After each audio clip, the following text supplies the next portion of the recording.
Hey, welcome to Crossroads Online. My name is Roy Cervantes and I serve as the worship pastor here at Crossroads Church. We believe in bringing a real God to real people through community, and that the church is more than just a building, but a group of people that are walking together and trusting Jesus every step of the way. Because of that, we're so glad that you decided to tap into our online resources, but this should in no way be a substitution from your involvement in the local church. I believe that God can speak directly to you and impact your life through this online message, but every single time he says, go and be a part of my church. There are a lot of things going on in the life of our church. Take a look around, and we hope that you enjoy this message. Because what happens is you've only got so much space in your life, right? There's an unlimited number of things you can value. There's tons of things you can value. And there's some that are just plain wrong, but there's others that it's just like they're good stuff. But here's the thing, you're limited. So you can only value so much, and you can only give your time and money to so much. Which means you've got to make a decision what you're not going to give your time and your money to, right? And the first time this came in conflict for me was when I was in college, and I had made a determination. I'm going to go to college, and I'm going to do it debt-free. I'm going to pay for college with no loans. So I worked hard. In fact, when Marcus and Natalie first met me, I was working about 40 to 50 hours a week, and I was studying. I was taking classes 12 to 15 hours a week. So I was super busy, but it was because I didn't want to take out any debt to pay for college. Well, about my sophomore year, I was already burnt out, man. I was fried. I was like, I don't want to do any more school. But I knew I needed to get through it. But then somebody came to me and said, hey, you know what?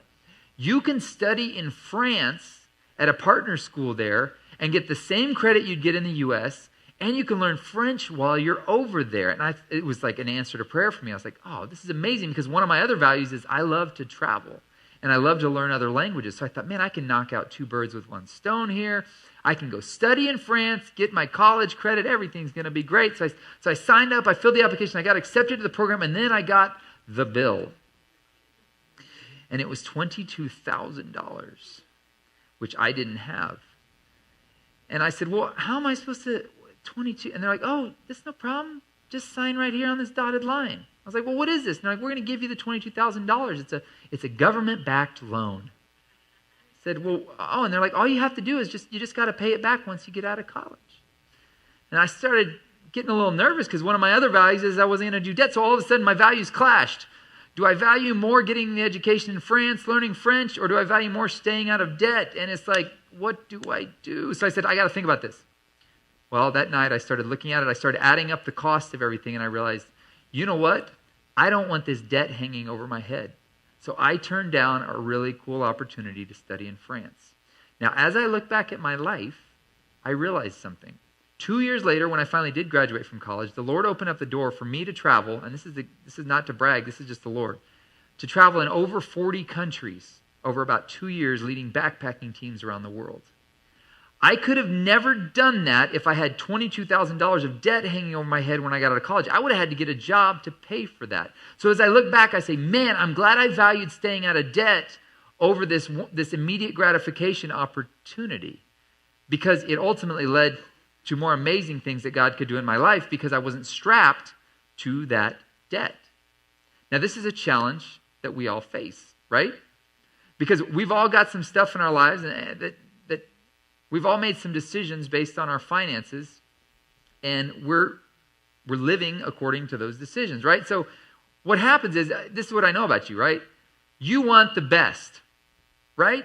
Like, if nothing else, you want the best for your family. We'd all agree on that, right? Like, you want the best for your family. I've never met anybody that says, yeah, I want mediocre for my family, right?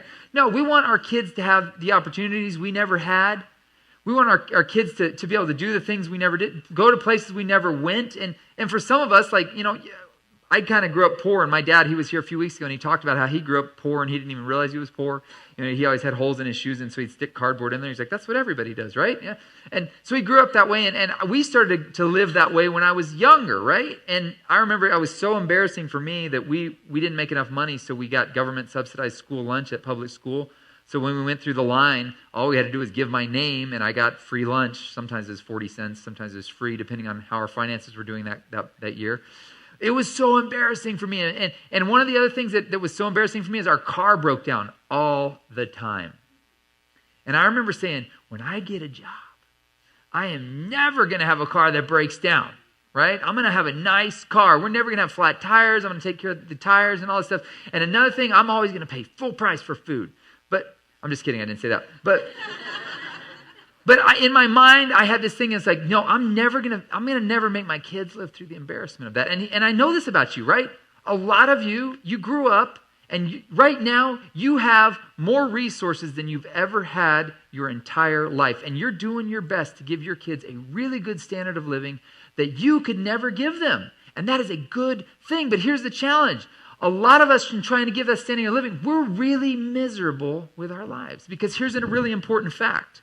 There is a big difference between your standard of living and your quality of life. And we know this, right? We know this instinctively because when you look back at your life, even if you grew up in poverty, what were the best days of your life? The best days were always those days that really, they were the hardest days, right? We didn't have any money, so we ate beans out of a can. We couldn't go to the water park, so we went down to the river. That was also where we took our bath, right? You know, whatever it may be, you look back and you're like, so many times we look back at the good old days, but they were actually the days when you didn't have a lot of resources, but you had what you really value. Time with your family. You had good relationships with them, everything. Those are the things we look back to. But what happens is, as our standard of living grows, we sometimes get confused and we think, well, by building my standard of living, I'm actually increasing my quality of life. And yet, so many of us, we live in a country, it's the most blessed country in the world. I mean, it's just incredible the amount of wealth we have. And they'll say, my car is, it's a lame car. Well, did you know like only 1 in 8 people in the whole world have a car? You're in the top percentile. Like, you're really blessed. So we've got all this stuff, and we're trying to make the standard of living, but we look and we're like, man, I don't like my life. And you long for those simpler days, back the days before things were so hard and so complicated. So what happened? Like, how did this happen? Jesus talked a lot about money. And there's this one parable. It's in Luke 16, and you don't need to go look it up, because honestly, the parable confuses me. I'm not even going to try and explain it this morning. I've looked at Bible commentaries trying to explain it. I have no clue what this parable is talking about. It's the weirdest story. There's this guy, and he mishandles his boss's money, and the boss is like, I'm going to fire you. So the guy goes, and he starts like kind of changing the contract deals for people who owes the boss money, and then he ends up getting this money and then using it, and the boss is like, hey, you totally ripped me off. That was smooth. Good job. And you're like, huh? And Jesus is like, the boss is commending him, and you go, what in the world is this story about? And I don't know what the story's about, but he ends it with this. You can go figure it out on your own, but he ends it with this. He says this. The bottom line of this parable is this. No one can serve two masters. You ever had two bosses that you report to both of them, and they don't talk to each other, and they're asking you to do something, and then you do it, and then your boss is like, why'd you do that? Well, he told me to. I'm like, get your act together. You can't work for two bosses. It's really irritating, right? He says, you can't have two masters. You'll either hate one and love the other, which some of you have two bosses and you feel that way about them, or you'll be devoted to the one and despise the other. You can't have two masters. Now, here's what's interesting about it. In Proverbs, King Solomon, we talked a few months ago about this principle, that King Solomon says the borrower is always the slave to the lender. So what that means is listen, there's nothing sinful or wrong with taking out debts, taking out loans. Sometimes we need to do that. But just understand that whoever you owe the money to, they get to kind of make the rules. I've heard it called the golden rule. He who has the gold makes the rules, right? So if you've got the money and somebody lend it to somebody, you get to say, hey, you need to pay me back. And then what happens is we start taking out that money, we become a slave to that person. And you know what this slavery feels like, because you'll get that phone call and you're like, oh, that's a debt collector. And so you block the call, right? Like, they're not going to call me back. And then they get another phone number, and then you pick it up and you're like, hello. And they're like, hey, this is Joe with debt collection. And you're like, they got me. And right? And you know what it's like when they call and you're just like, this is so irritating. And you actually start to despise them. Now, here's the deal. It's not their fault, right? They just lent us the money. But we're the ones that got in over our heads. And so we start to despise it. And here's what he says. Here's how he wraps this up. He says, you know what it's like to have two masters. And here's the problem with it. You can't serve both God and money. You just can't do it. So what happens is, We're trying to build this standard of living, starting to take care of our kids, and somebody told us, listen, you should get this kind of a house, and you deserve this kind of a car. And you think, yeah, this is going to improve my quality of life because we haven't sat and thought through our values. And what happens is we have this much money, and somebody's like, hey, well, look, you've still got this much money open, so you could afford this kind of a car. Or I've had people tell me they're like, yeah, I realized all I have to do is work 1 hour overtime shift a month, and I can afford that car. And what happens is they've traded in something they value for something else they value, and there's values that are in tension. And then what happens is this. There's certain things that God tells us, Jesus tells us, hey, he wants us to do. For one, I mean, like Jesus says, hey, don't worry about tomorrow. Don't worry about things. And we say, yeah, I know I shouldn't worry. But I'm short on money this month. And I'm worried, and it's keeping me up. And Jesus is like, hey, you don't need to worry. But here's the thing. We've got a new master. So we want to serve what Jesus values. Jesus says, hey, you should not worry, but we can't. Because we've got two masters, and our master has now become money because we owe people money. And listen, it's our fault, but it's kind of not our fault, but it is our fault because we just didn't realize it. We didn't do a value judgment. We didn't say, man, yeah, I have to work 1 shift of overtime a month to get that car, but that means I have to come in on Saturday, which means time away from my kid, which means I'm going to miss his soccer games. And all of a sudden, we are working now for a new boss, and that boss is our car. And let me just be really blunt, okay? I am a counselor. I work with people in counseling and coaching, and people tell me all the muck and the mire of their lives. They just tell me everything. I cannot tell you how many people are a slave to their car. I was talking to a girl the other day, and she's like, man, she had just gotten a divorce, and she was feeling bad about herself, but she wanted to get into a new career choice, and she was like, I just can't do it. And I said, well, how much do you make? She said, I make $3,000 a month. And I said, awesome. Okay, well, okay, if you can just get a job making this much a month, you could do that. She's like, yeah, but I have a car payment. And I was like, well, how much is the car payment? She said, $800. I said, what? That's like a third of your income. She said, yeah. I said, well, why do you need what kind of car is it? She's like, it's a BMW. And I was like, what? I was like, listen, nothing wrong with BMWs if you can afford it. But when it's a third of your income, you got a problem. I said, listen, you've got a problem there. Why do you have a BMW? And she goes, well, I need to impress my clients. I said, what clients? Well, I don't have any yet, but one day I'm going to have some clients. And I said, well, good luck for that. And I said, listen, you need to sell that car. And she's like, I can't. I said, I owe more on it now than it's worth. She's like, what do I do? And I'm like, man, that really stinks. I don't know what to tell you, right? That's the situation a lot of us get into, where we owe so much because we haven't checked our values. We owe money to people, and that money becomes our God. And it's not like we're worshiping it. We actually despise it, right? It's not like you're worshiping, oh, money, I worship you. No, it's just you got yourself into slavery to something, and God's saying, hey, don't worry. And you're saying, I can't because I owe all this money. Or he's saying, I want you to be generous. And I know a bunch of you guys, you have a heart to be generous, but you just look at your finances, you say, I can't be generous. I can't give to that school project. I can't give to the church project because I don't have the money to do it. Because I got a car payment and a house payment. And here's the thing, guys. Listen, you've got this much space. What are you going to fill it with? And cars are one of those things that's crazy. So stick with me here. When I start talking about this stuff, people's eyes glaze over. Ever since 2008, there have been some pretty strict rules on how much they'll lend you on a house. You can figure out based on what your income is, how much they'll lend you on a house, right? Because of this thing called the subprime lending crisis where they were lending money to people that couldn't afford it and they knew it. And so they were just kind of taking advantage of people in that way. Now they've got some pretty strict rules on that. But there are no government rules about that on cars. So the salesman, God bless you car salesman, but they can say, hey, you can afford this? And you're like, yeah. And they're like, and not only that, you deserve this.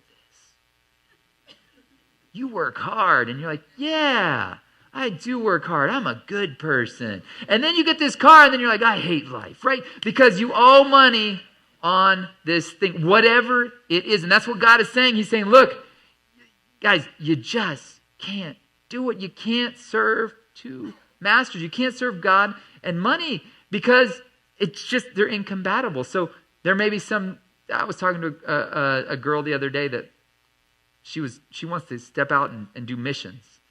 And I asked her, I said, well, what's keeping you from it? She says, well, I owe money from college. And I said, how much do you owe? She goes, I don't even want to know. I said, whoa, hold up. You don't know how much money you owe? And she's like, no, I don't know. I just don't want to look at it. It makes me discouraged. I'm like, well, sweetheart, we can't move anywhere until we figure out how much. So she tallied it all up. It was over $100,000 in school loans. And I said, man, that stinks. What else are you going to say, right? So we started to get her in line. Now, here's the thing about it. I know some of you, you've got a mountain of debt sitting over you, okay? And you're looking at this and you're talking this morning like, Joel, I don't even know where to start on this. There's this kid's story that I love. It's called There's No Such Thing as a Dragon. And there's this little boy, and he wakes up one morning, and there's a little red dragon in his house next to his bed. And he looks at it and he says, oh, a little dragon. He pets the dragon. Well, he goes to his mom and says, Mom, there's a dragon. And the mom goes, sweetheart, there is no such thing as dragons. And he's like, no, but Mom, there really is. And he goes into his room, and the dragon's gotten a little bit bigger. He said, Mom, the dragon keeps keeping. And he's like, son, stop saying that. There's no such thing as dragons. The dragon keeps getting bigger. Soon it fills up the entire living room. And the mom, she won't look at the dragon, so she starts decorating around it, kind of rearranging furniture and stuff. And it's a fun little kid. It's a kid's book, right? Just a kid's book. And then eventually the dragon gets so big that it lifts the house off its foundation and starts walking down the street with it. And then all of a sudden the mom wakes up and she goes, oh my gosh, there's a huge dragon in the house. And as soon as she turns and looks at the dragon, it starts to shrink. And it gets back down to the small size. And at the end of the book, she's petting the dragon. She goes, why did the dragon have to get so big? And the boy said, I think because it wanted you to pay attention to it. Some of you guys have a dragon in your life. It's a financial dragon that's gotten so big, you've been trying to avoid it. And I want to tell you this morning, if you'll have the courage to just turn and look at it, that's half the battle right there. Stop ignoring the fact that it's there and just say, there's a dragon. And when you start to look at it, you'll start to realize, you know what? Maybe there are some things that I can do to make that dragon shrink in size. And you've got to have the courage to do it. Because creating financial breathing room may lower your standard of living, but it will improve your quality of life. Now, I get this. This is totally un-American. Lowering your standard of living, right? And we live in Texas. Like, go big or go home, right? This is and for some of us, it's going to feel like a failure for us to downsize our life.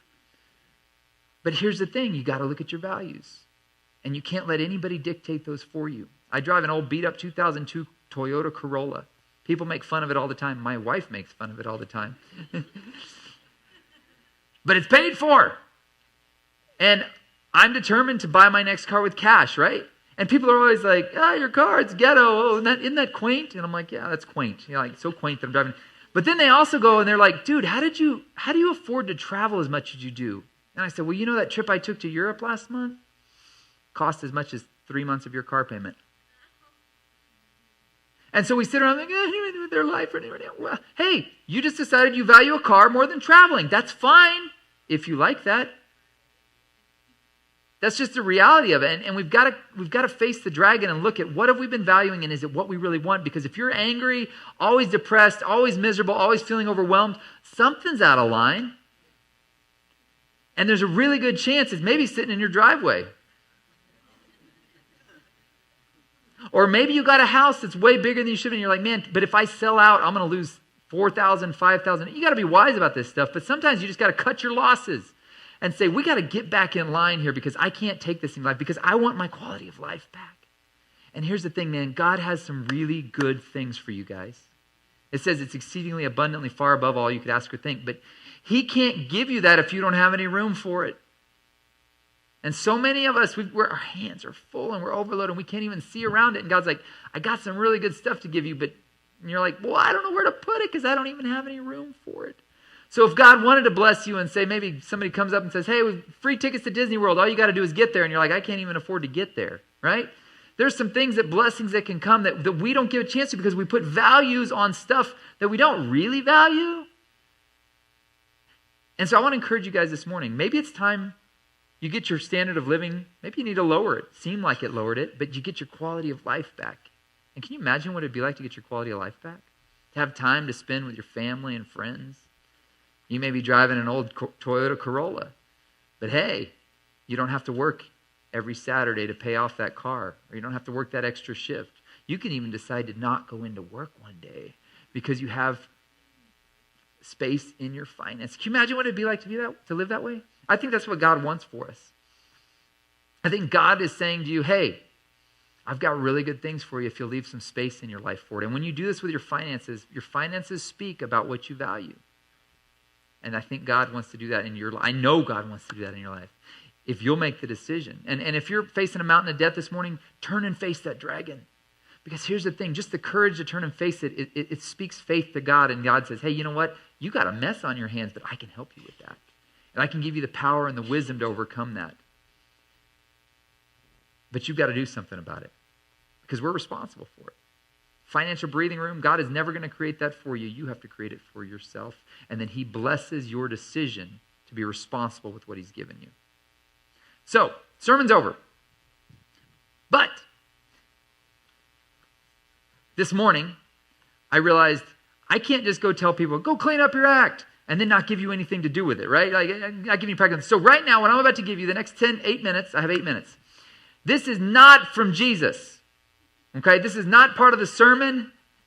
This is just me giving you some practical stuff that you can do to create some financial breathing room. So don't walk out of here going like, Joel said, Jesus said, no, this isn't Joel. This is just Joel and a little bit of Dave Ramsey. Okay?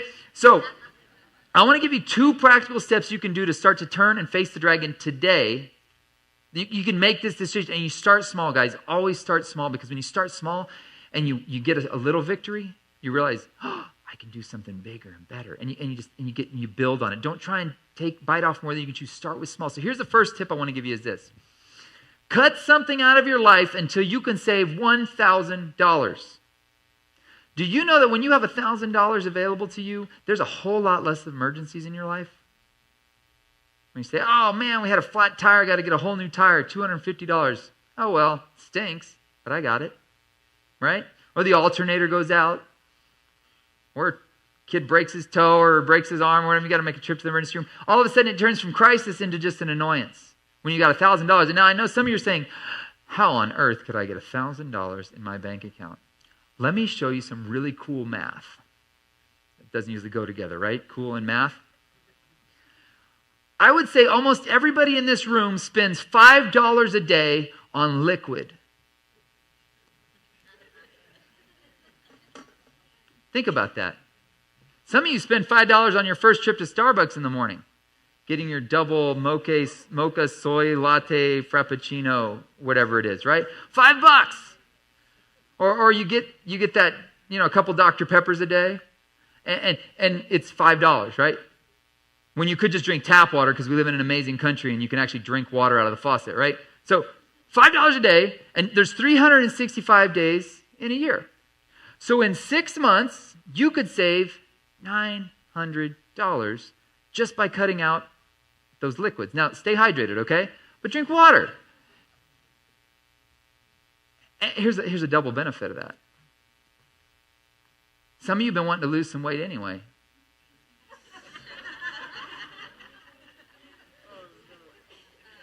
You know what will happen when you cut out those Dr. Peppers or that light beer? You'll get a little skinnier. So it's a double benefit. You're socking away money and you're sucking it in a little bit more, right? It's a double benefit. The Lord is He's so good in that. Sometimes when you do one thing, He just provides other things, right? You can do this, right? And here's the other thing, man. You say, well, that's a long 6 months. Hey, here's another option for you. Cut out your premium cable package. Now everybody's going to start throwing rocks, right? Because football season's coming. Like, what are you talking about? Hey, if you cut out your premium cable package, how much could you save and how quick could you do it? You might be able to do it quicker than cutting out the sodas. Then you can still drink Dr. Pepper and watch football race. So just a thought, okay? Now this next one that I'm going to share with you, do not do this without seeking counsel from somebody at work that knows this stuff. And without going to this website I'm going to recommend you go to, okay? Because it really, in fact, I wouldn't even do this next step until you get this first step down, okay? Here's the second step. This is a big one. Listen to me. And again, this is not Jesus. This is Joel. Stop lending the government your money without interest. Like, what are you talking about? I don't lend the government my money. Do you know how much? Do you know what that is? That is the average tax return people get from the government in January. That is your money that you overpaid to the government, and they were keeping it interest-free. And what happens, a lot of us, we use this to get us out of the hole we built for ourselves the rest of the year, right? Like, I can't wait till that tax return comes in. I'm going to be able to pay off that TV I bought, right? And so we use this to bail ourselves out. And so we're living from crisis to crisis every year. But here's the thing. Do you know if you were to stop overpaying taxes, divide that by 12, that would be that much more you get every month. You could handle it. And some of you guys are already seeing this, right? Some of you guys in your check, if you get the W-2 check, like at the end of the year, like you're paid, you're like, what the heck is FICA? That's a lot of money. What the heck is SS? That's a lot of money. And you're seeing that, you've never really paid attention to it.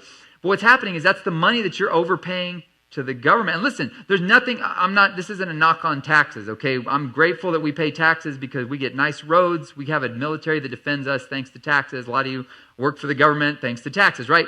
My point is, you don't have to give them more money than you actually owe them. And if you were to save this amount, $260, can you imagine what you could do with this? Don't think about it. Just think about saving it, right? Don't spend this money. But it would create some breathing room for you to set aside that $1,000 that you need set aside. Now, here's the thing. Do not do this just haphazardly, all right? Go to this website and calculate.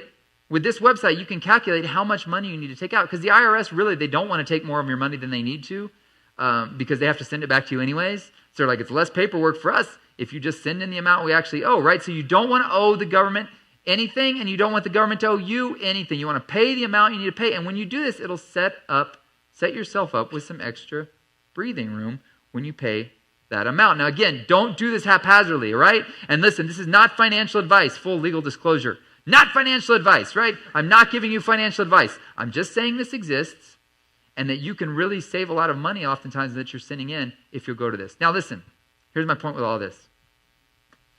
I want you to have space in your finances. I want you to have space and freedom for when God opens up opportunities for you that you can seize them. I want you to have some money to be able to give to others because that feeling, it's always better to give than to receive.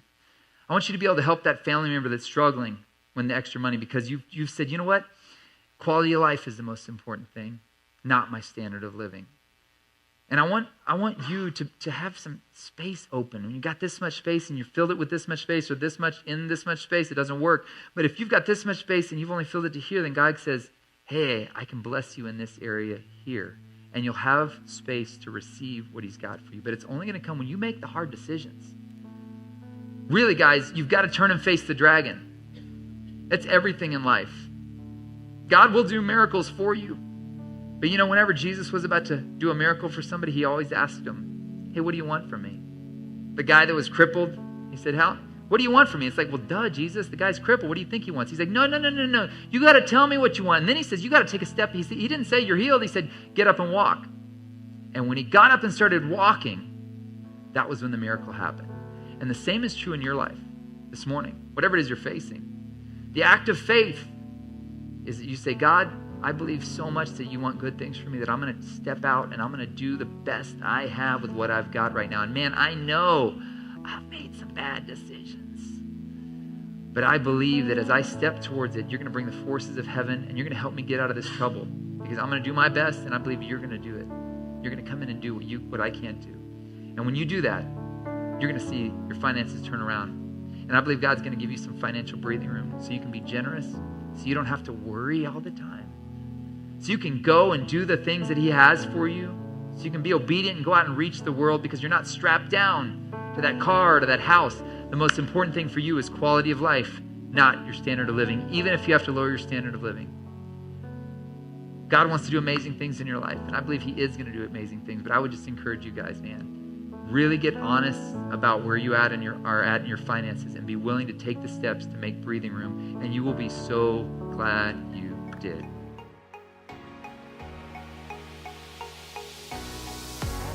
Hey, thanks for joining us this morning. If you would like to give toward our ministry to see more resources put out online, check out crossroadsc.com/giving. And don't forget, we have 3 services on Sunday morning at 8:30, 10 o'clock, and 11:30. We hope to see you there.